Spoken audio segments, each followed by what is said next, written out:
Hey, it's Jarrett from Impact 90, and we're going to look today at how to add a button.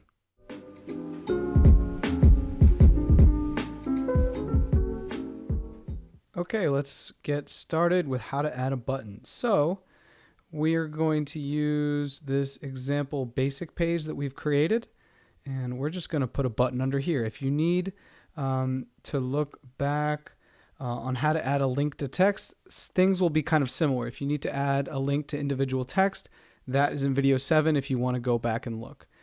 So we'll hit the teardrop, and this opens up all of our content blocks and possible elements we can add.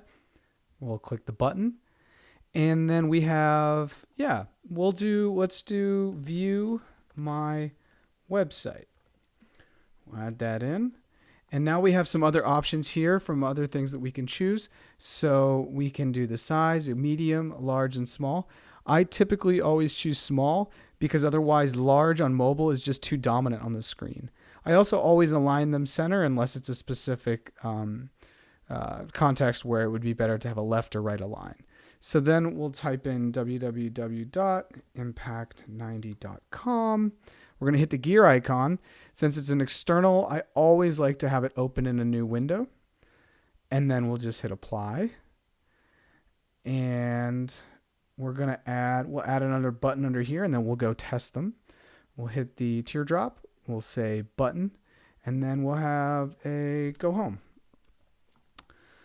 And then we'll do /welcome. Remember that in this website, the home, the URL slug is thiswebsite.com/welcome. Sometimes it's thiswebsite.com/home, but for this one, it's thiswebsite.com/welcome. And then we'll just hit small, and then we'll hit apply, and then we'll go up and hit save, and then we'll try these out. So let's first hit view my website, and this should open up in a new tab and take us to Impact 90. As it does, perfect. Let's go back and try the other button. And if we hit go home, this should take us to the home screen of this particular sample site. And there you are. So that's it. Buttons are really, really simple to add. In the next video, we're going to look at how to add a video. So we'll see you there. Thanks.